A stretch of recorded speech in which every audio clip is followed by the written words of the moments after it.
Hi friends, welcome to my YouTube channel. ഇന്ന് ഞങ്ങളൊരു trip പോവുക. അമ്മേനെയും കൊണ്ടാണ് പോകുന്നത്. വിഷുവിൻ്റെ തലേദിവസമാണ് കേട്ടോ. അപ്പോൾ കുറച്ച് അമ്പലങ്ങളിലൊക്കെ ഒന്ന് പോകാം അങ്ങനെ വിചാരിച്ചാണ് പോകുന്നത്. വലിയ പ്ലാനൊന്നും ചെയ്തിട്ടില്ല. നമ്മൾ പോവുക അങ്ങോട്ട്, കാരണം അമ്പലത്തിലൊക്കെ പോകണം. അപ്പോൾ അതാണ് മെയിൻ ഉദ്ദേശം. അപ്പം അങ്ങനെ ഞങ്ങൾ ഇവിടുന്ന് തിരുവനന്തപുരത്ത് ആഴിമലയുള്ള ഒരു അമ്പലമുണ്ട്. ആഴിമല ഒരു വലിയ ശിവ ടെമ്പിളുണ്ട്. ശിവൻ്റെ ഒരു വലിയ സ്റ്റാച്യു ഒക്കെ ഉണ്ട്. അപ്പോൾ അവിടെ പോകാനായിട്ടാണ് ആദ്യമേന്ന് പ്ലാൻ ഇട്ടത്. അപ്പോൾ അങ്ങനെ അങ്ങോട്ടാണ് പോകുന്നത്. അവിടെ ചെന്നപ്പോൾ വിഷുവിൻ്റെ തലേദിവസം സൺഡേയും കൂടിയാണ്. നല്ല തിരക്ക്. അപ്പോൾ അമ്മയ്ക്ക് അവിടെ ഇറങ്ങാൻ പറ്റത്തില്ല, അതുപോലെ തിരക്കാണ്. പോലീസ് നമ്മളെ വണ്ടിയൊക്കെ അങ്ങോട്ടും ഇങ്ങോട്ടും പാർക്ക് ചെയ്യാനൊക്കെ വിടുക. അപ്പോൾ അവിടെ പാർക്ക് ചെയ്തിട്ട് പിന്നെ നടക്കാനൊക്കെ ബുദ്ധിമുട്ടാണ്. അപ്പോൾ അമ്മ അത് കാരണം ഇറങ്ങിയില്ല. ഞാൻ മാത്രമേ ഇറങ്ങി തൊഴുവാൻ പോയത്. ഞാൻ പോയി തൊഴുത് പ്രസാദമൊക്കെ വാങ്ങിച്ച് അമ്മയ്ക്ക് കൊടുത്തു. കാരണം അവിടെ ഭയങ്കര തിരക്കാണ്. അതുമല്ല, തിരക്ക് തന്നെയുമല്ല, ചെറിയ വെയിലുമായി അപ്പോഴത്തേക്കും. രാവിലെ തന്നെ നല്ല വെയിലും ഉണ്ടായിരുന്നു. പിന്നെ അത് കാരണം പിന്നെ കയറണ്ടെന്ന് വിചാരിച്ച് അമ്മ വെളിയിൽ നിന്ന് തൊഴുതു. അമ്മ തൊഴുത് അവിടെ നിന്ന് പ്രാർത്ഥിച്ചിട്ട് പിന്നെ ഞങ്ങൾ അടുത്ത സ്ഥലത്തേക്ക് ചെങ്കൽച്ചൂള എന്ന് പറഞ്ഞ സ്ഥലത്തൊരു ചെങ്കൽ മഹേശ്വര ശിവപാർവതി ടെമ്പിളുണ്ട്. അവിടെ ഒരു ശിവലിംഗം, വലിയ ശിവലിംഗം. അവിടെ ഞങ്ങൾ 1-2 പ്രാവശ്യം അവിടെയൊക്കെ വന്നതാണ്. ഈ അഴിമലയും വന്നിട്ടുണ്ട്. പക്ഷെ അമ്മയെ കൊണ്ട് വന്നിട്ടില്ലല്ലോ. അപ്പോൾ അതുകൊണ്ട് വേണ്ടിയിട്ട് അങ്ങോട്ട് പോകുന്നത്. പിന്നെ വിഷു ഒക്കെ ആയതുകൊണ്ട് അമ്പലത്തിലൊക്കെ ഒന്ന് പോകാമെന്ന് വിചാരിച്ചത്. അപ്പോൾ ഇവിടെ ചെങ്കൽ ഉള്ള സ്ഥലത്ത് പോയപ്പോൾ അമ്മയ്ക്ക് തൊഴുവാനൊക്കെ എളുപ്പമുണ്ട്. കാരണം അവിടെ നമുക്ക് നടക്കണ്ട. അമ്പലത്തിൻ്റെ അടുത്ത് തന്നെ കാറ് നിർത്താം. കാറ് നിർത്തി അമ്മയെ കൈ പിടിച്ചുകൊണ്ട് അങ്ങ് പോയാൽ മതി. അങ്ങനെ അവിടെ കുറേ സമയം ഞങ്ങൾ ചെലവ് ചെയ്തു. കാരണം വലിയ തിരക്കുമില്ല, എന്നാൽ അമ്മയ്ക്ക് അവിടെ തൊഴുവാൻ പറ്റുകയും ചെയ്യുമായിരുന്നു. അമ്മ അവിടെയെല്ലാം നടന്നെല്ലാം കണ്ട് നല്ല വലിയ ശിവലിംഗം ഉണ്ടല്ലോ, അതൊക്കെ കണ്ട് നല്ലൊരു അറ്റ്മോസ്ഫിയറും അവിടുത്തെ. അപ്പം അങ്ങനെ പിന്നെ അവിടെ കുറേ ഫോട്ടോഷൂട്ടൊക്കെ നടക്കുന്നുണ്ട് കേട്ടോ. വലിയ തിരക്കുമില്ല. അപ്പം അങ്ങനെ അവിടെ കുറേ നേരമൊക്കെ കണ്ടും അവിടെ ഇങ്ങനെ ഒത്തിരി കാണാനൊക്കെ ഉണ്ടല്ലോ, അമ്പലത്തിൻ്റെ കുറേ കാണാനുണ്ട്. അതൊക്കെ കണ്ട് അമ്മ പതുക്കെ വിശ്രമിച്ച് ഞങ്ങൾ പിന്നെ അവിടെ നിന്ന് പോയത്. കുറേ സമയം ഉണ്ടായിരുന്നു അവിടെ. ഒരു അരമണിക്കൂറിൽ കൂടുതൽ ഞങ്ങൾ അവിടെ ഇരുന്ന് കുറേ നേരമൊക്കെ എല്ലാം കണ്ടിട്ട് അവിടെ നിന്ന് പിന്നെ ഞങ്ങൾ അടുത്ത സ്ഥലത്തേക്ക്. പിന്നെ അവിടെ നിന്ന് പോകുന്നത് വെച്ച് കഴിഞ്ഞാൽ പിന്നെ കോവള പിന്നെ അടുത്ത ലക്ഷ്യം. കോവളത്തിന് പോകാമെന്നുള്ള ഇതിലാണ് ഞങ്ങൾ അവിടെ നിന്ന് ഇറങ്ങുന്നത്. അപ്പോൾ കോവളത്തിന് പോകുന്ന വഴി അപ്പോൾ വിഴിഞ്ഞ ഹാർബർ പുതിയതായിട്ട് തുടങ്ങി. അപ്പോൾ അതൊന്ന് കാണാൻ ഞങ്ങളത് പോയി കണ്ടത്. എന്നാലും അമ്മയൊന്ന് കാണിക്കാമെന്ന് വിചാരിച്ച്. അപ്പോൾ നല്ല വെയിലായിട്ടോ. പക്ഷെ കാറിലിരുന്ന് അതെല്ലാം അമ്മയെ ഇങ്ങനെ നമ്മൾ റൗണ്ട് ചെയ്ത് അങ്ങോട്ടും ഇങ്ങോട്ടും ഒക്കെ കാറേൽ കൊണ്ടുപോയി കാണിച്ചു കൊടുത്തു. അപ്പോൾ അത് നല്ല നല്ല കടൽ നല്ല നീല കളറിൽ കിടക്കുന്ന കാണാനും നല്ല ഭംഗിയുണ്ട് കേട്ടോ. അപ്പോൾ അതെല്ലാം അമ്മയ്ക്കൊരു കാണുമ്പോൾ ഒരു രസം. 95 വയസ്സായ അമ്മയാണ്. അപ്പം ഇതെല്ലാം കാണുമ്പോൾ അമ്മയ്ക്കൊരു സന്തോഷമുണ്ടല്ലോ. അപ്പം അങ്ങനെ അതെല്ലാം കാണിച്ച് പിന്നെ അവിടെ കുറേ വള്ളങ്ങൾ കിടക്കണം, മീൻ പിടിക്കാൻ പോയിട്ട് വന്ന് കിടക്കുന്ന വള്ളങ്ങൾ. പിന്നെ അതുപോലെ തന്നെ അവിടെ മീൻ വല കെട്ടുന്നു കുറേ പേര്, ഈ കീറിപ്പോയതൊക്കെ കെട്ടിയെടുക്കുന്നു. പിന്നെ അതുപോലെ തന്നെ പിള്ളേർ ഒത്തിരി വെള്ളത്തിൽ ചാടി കുളിക്കുന്നു. അങ്ങനെ കുറേ കാണാനുണ്ട്. ഒരു രസം, ഒരു വൺ ഡേ ട്രിപ്പ് എന്ന് പറഞ്ഞ പോലെ ഒന്ന് കണ്ട് അതെല്ലാം കണ്ട് അതിലേക്ക് ഞാൻ ഒന്ന് നടന്ന് അങ്ങനെ ഞങ്ങൾ പിന്നെ അവിടെ നിന്ന് കോവളത്തിന് പോവുക.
ഇങ്ങനെ ഞങ്ങൾ അവിടുന്ന് കോവളം കൗവ ബീച്ചിലേക്ക് വന്നു. അപ്പോൾ അവിടെ ചേർന്നൊരു ഹോട്ടൽ ഉണ്ടായിരുന്നു, സീ റോക്ക് ഹോട്ടൽ എന്നും പറഞ്ഞിട്ട്. അപ്പോൾ അവിടെ ഞങ്ങൾ റൂം ചോദിച്ചപ്പോൾ അവിടെ റൂം താഴത്തെ തന്നെ റൂമുണ്ട്. അപ്പോൾ അത് ഞാൻ നോക്കിയപ്പോൾ അമ്മയ്ക്കെല്ലാം താഴെ റൂമിലിരുന്നും കാണാം. പിന്നെ റൂമിൻ്റെ വെളിയിലും നമുക്ക് ഒരു സിറ്റ് ഔട്ട് പോലെയുണ്ട്. അവിടെ ഇരുന്നാലും നമുക്ക് ബീച്ചിലെല്ലാം കാണാം.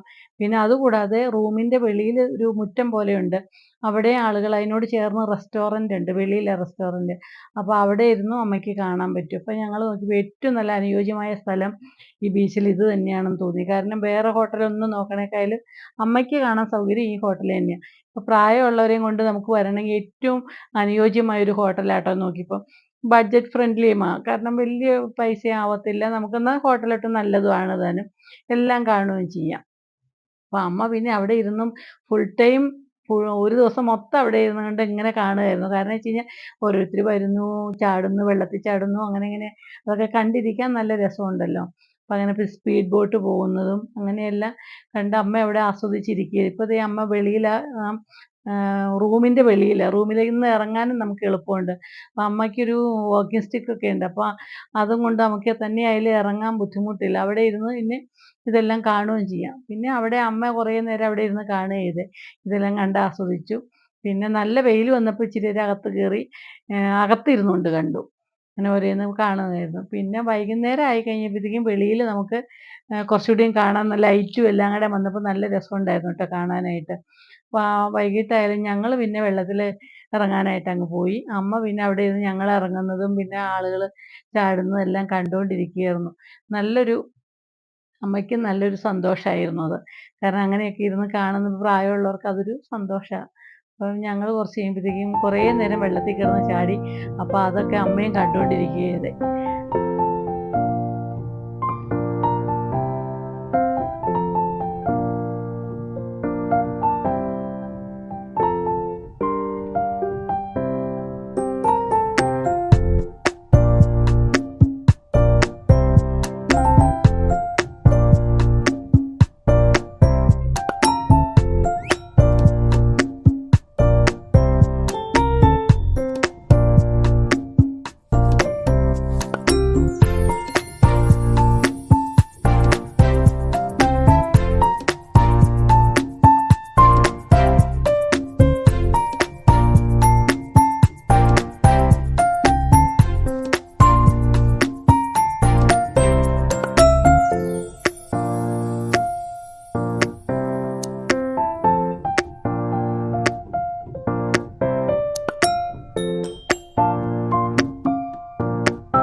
ബീച്ചിൽ നിന്ന് ഞങ്ങൾ കയറി മുറിയിൽ വന്ന് കുളിയൊക്കെ കഴിഞ്ഞ് വെളിയിൽ വന്നപ്പോഴത്തേക്കും തൊട്ടടുത്തൊരു അമ്പലത്തിൽ ഉത്സവമായിരുന്നു. ഒരു ദേവീക്ഷേത്രമുണ്ട് തൊട്ടടുത്ത കോവളത്ത് തന്നെ.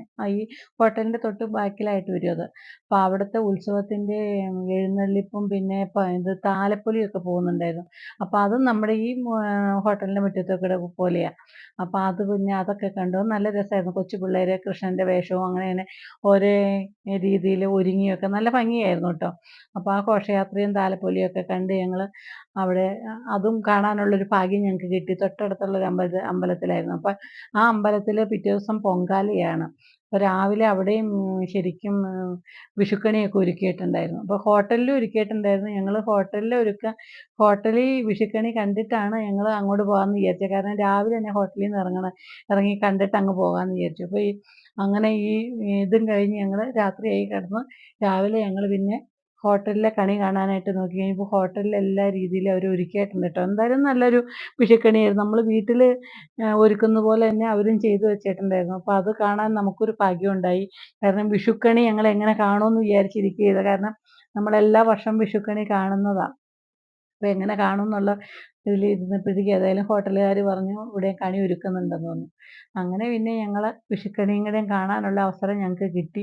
അത് കാരണം അത് അമ്മയ്ക്കൊരു സന്തോഷമായിരുന്നു. കാരണം വിഷുവായിട്ട് കണി കാണാതെ നമ്മൾ ഹോട്ടലിൽ തന്നെ ഇരിക്കുകയല്ലോ എന്ന്. പക്ഷേ എങ്ങനെയെങ്കിലും ഞങ്ങൾ എവിടെയെങ്കിലും അമ്പലത്തിൽ വിഷുക്കണി കാണും, അപ്പോൾ അവിടെ പോകാമെന്നുള്ളൊരു പ്രതീക്ഷ ഞങ്ങൾക്കും ഉണ്ടായിരുന്നു കേട്ടോ. ഏതെങ്കിലും അമ്പലത്തിൽ വിഷുക്കണി വെക്കാതിരിക്കത്തില്ല, അങ്ങനെ കാണാമെന്നുള്ളതായിരുന്നു പ്രതീക്ഷ. പക്ഷേ ഹോട്ടലിൽ തന്നെ അവർ നന്നായിട്ട് ഒരുക്കി. വാതുക്കയൊക്കെയാണ് ഈ കണിക്കൊന്നയൊക്കെ തൂക്കിയിട്ട് നല്ലൊരു രീതിയിൽ അവരെക്കൊണ്ട് പറ്റുന്ന രീതിയിൽ അവർ ചെയ്തിട്ടുണ്ടായിരുന്നു. പക്ഷേ അങ്ങനെ ഞങ്ങൾ വിഷുക്കണിയൊക്കെ കണ്ട് പിന്നെ അവിടുന്ന് ഞങ്ങൾ പിന്നെ രാവിലെ അമ്പലത്തിലേക്ക് പോയി. അമ്പലത്തിൽ ചെന്നപ്പോൾ തിരുമേനി ഞങ്ങൾക്ക് വിഷുക്കൈനീട്ടമൊക്കെ തന്നു. പിന്നെ അവിടെയും കുറേ നേരം തൊഴുത് പ്രാർത്ഥിച്ച് അമ്മയും കൊണ്ട് അവിടെയും തൊഴുത് ഞങ്ങൾ പിന്നെ തിരിച്ച് പിന്നെയും ഹോട്ടലിലേക്ക് വന്നു. ഹോട്ടലിൽ നിന്ന് പിന്നെയും കുറേ നേരം അമ്മ ഇത് തന്നെയായിരുന്നു പണി. അമ്മയ്ക്കിത് കാണാനായിരുന്നു. പിന്നെ ബീച്ചിൽ പാരാഗ്ലൈഡിങ് ഉണ്ടായിരുന്നു. ഞാൻ പിന്നെ പാരാഗ്ലൈഡിങ്ങിന് പോയി. അതൊക്കെ ഒന്ന് ആസ്വദിച്ച് തിരിച്ച് വന്ന് ഞങ്ങൾ വൈകുന്നേരം ആയപ്പോഴത്തേക്കും റൂമിൽ വന്ന് പിന്നെ തിരിച്ച് പത്തനംതിട്ടയ്ക്കും വന്നു. എൻ്റെ ഈ വീഡിയോ ഇഷ്ടപ്പെട്ട് കഴിഞ്ഞാൽ ലൈക്ക് ചെയ്യണേ, കമൻറ്റ് ചെയ്യണേ, സബ്സ്ക്രൈബ് ചെയ്യണേ. Thank you.